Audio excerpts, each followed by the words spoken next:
First and foremost, I want to give all of the praise and the glory to the Most High and His Son, Yahweh, Ba'ashem Yahweh Shai, Ba'ashem Rakah Kwadash, and double honors to the elder apostles of the great millstone that have taught us this truth, and to include the elder bishops on down, and Yahweh Ba'ashem Yahweh Shai Brakatham to all of the brethren as well. And if I didn't say, right along with the elder apostles, we have to include the elder bishops as well that have taught with them. And so I say, salute to all of you Akim now, and it's your brother Laban, once again coming at you with just another video, a quick video at that. And I just want to just give my take on this news here, and we're going to just jump right into it as this reads. How has the UK reacted to Donald Trump's tariffs threat over Greenland? The UK and 7 other European countries say they will stand united and coordinated in their response as Washington keeps pushing to acquire the territory. Donald Trump's threat to impose tariffs and a roll over Greenland will undermine transatlantic relations and risk a dangerous downward spiral, the UK and 7 others affected European countries have said. In a joint statement on Sunday, the countries said they will stand united and coordinated in their response as Washington keeps pushing to acquire the self-governing Danish territory. So there you go. So last time I checked, the Danish military had to go there, to hold that area down, because America wants to take that over. And so as we see, DJ Trump is moving in tyranny and being a bully, just like, again, the Danish people said, a while back ago, just reading the article on that. But speaking of the UK, as this article says, how the UK is reacting to Donald Trump's tariffs, right? We know, as well as we've been reading it more and more, that of course, we've been reading the scripture for quite a bit of time, and as it is written in the book of Revelations, that the mother of the harlot will be ashamed of her. I'm roughly paraphrasing the scripture. Okay? Something along those lines.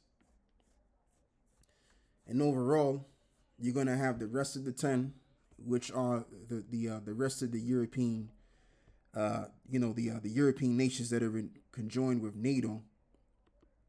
They're gonna share this settlement against America, and more. That's what we're seeing when we read these articles. The relationship is becoming sour, and the kingdom is done now. The kingdom has come to an end, and I say that because the Western power altogether, as NATO, was a whole house not to be reckoned with. But what do we see? We see this man over here, which is the reincarnation of Nero, as we believe, and the evidence are quite clear. And I have some other stuff I want to go over too. 10 facts about Nero, and I want to begin by reading the 4 and also number 5, and as well as the 6. Lord willing, we'll see what happens. All right, but there's a lot of similarities between him and Nero, and to include, as Isaiah the 19th chapter puts it, that he's the cruel Lord, and he's acting as such according to his actions already. All right.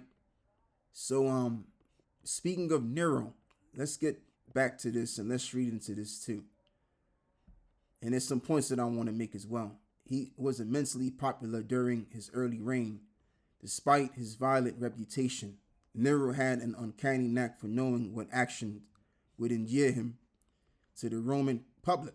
After putting on several public musical performances, cutting taxes, and even persuading the king of Parthia to come to Rome and take part in a lavish ceremony, he soon became the darling of the crowds. Nero was so popular, in fact, that after his death, there were 3 separate attempts by impostors over 30 years to gather support by assuming his appearance, one of which was so successful that it almost led to a civil war. This immense popularity among the common people of the empire, however, only made the educated classes distrust him even more. So that's all I got to read. So let's relate that to DJ Trump. Now, DJ Trump has been on TV before a lot of us was even born, man. And I have to include myself in that too. So before he got into so-called power, he already been famous already.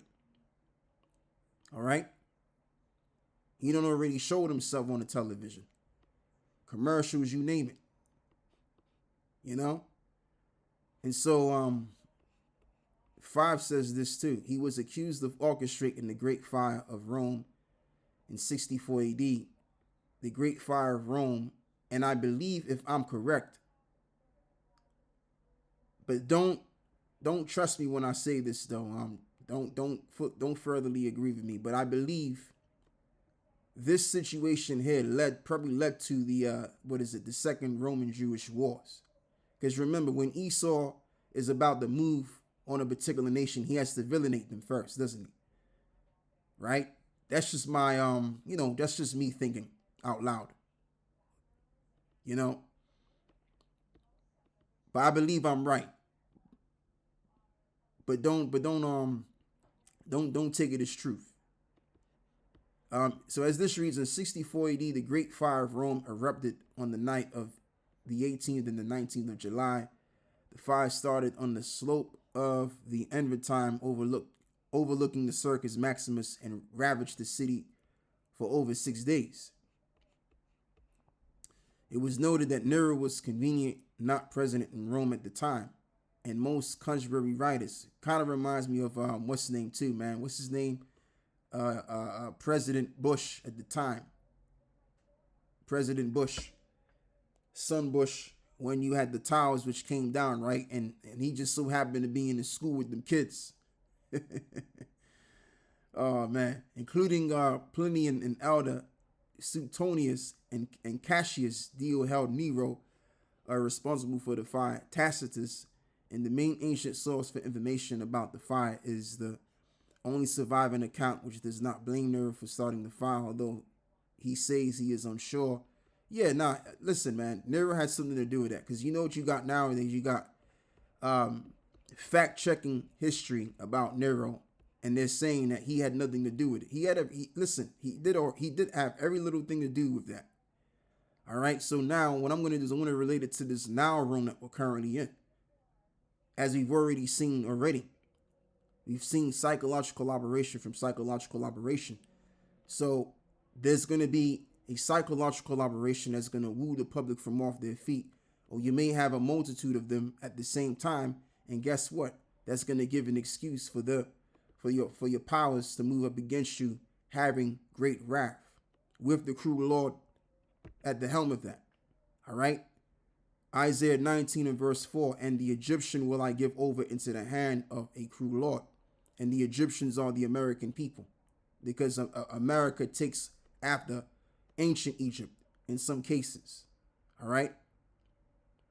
Will I give over into the hand of a cruel Lord, and a fierce king shall rule over them, save the Lord Yahweh of hosts. And I say in some cases because America has taken on board many of the practices of the ancients, of the heathen.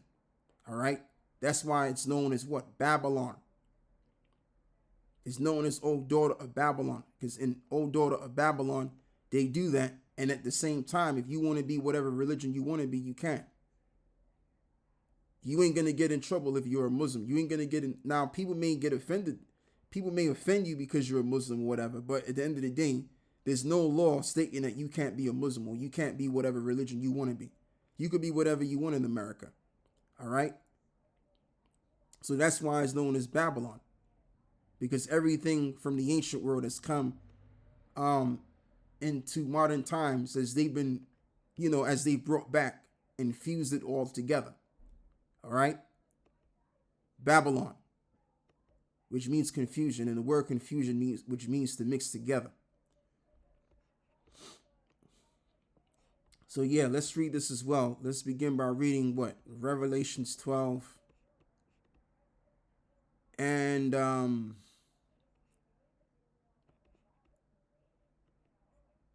there's a point that I want to make, but I gotta find the verse though.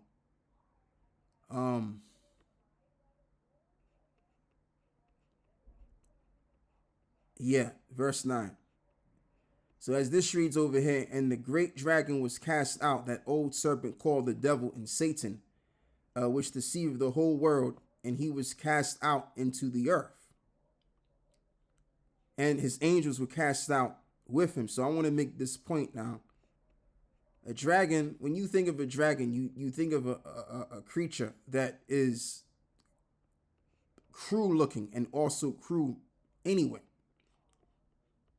Very wrathful, all right, in its appearing and as well as its doing. So with the cruel Lord at the helm of America, or which will be at the helm of bringing this great wrath, is going to show this empire for what it is. That red dragon, according to the vision of John the Revelator on the island of Patmos. Now I read this. Revelations 12:12. Therefore rejoice, ye heavens, and ye that dwell in them. Woe to the inhabitants of the earth and of the sea, for the devil is come down unto you, having great wrath, because he knoweth that he have but a short time. All right. So when the dragon acts up, guess what? Yahushua coming with Michael the archangel to slay the dragon, and that's also in the book of Job somewhere. Yeah. Let me see if I could do this.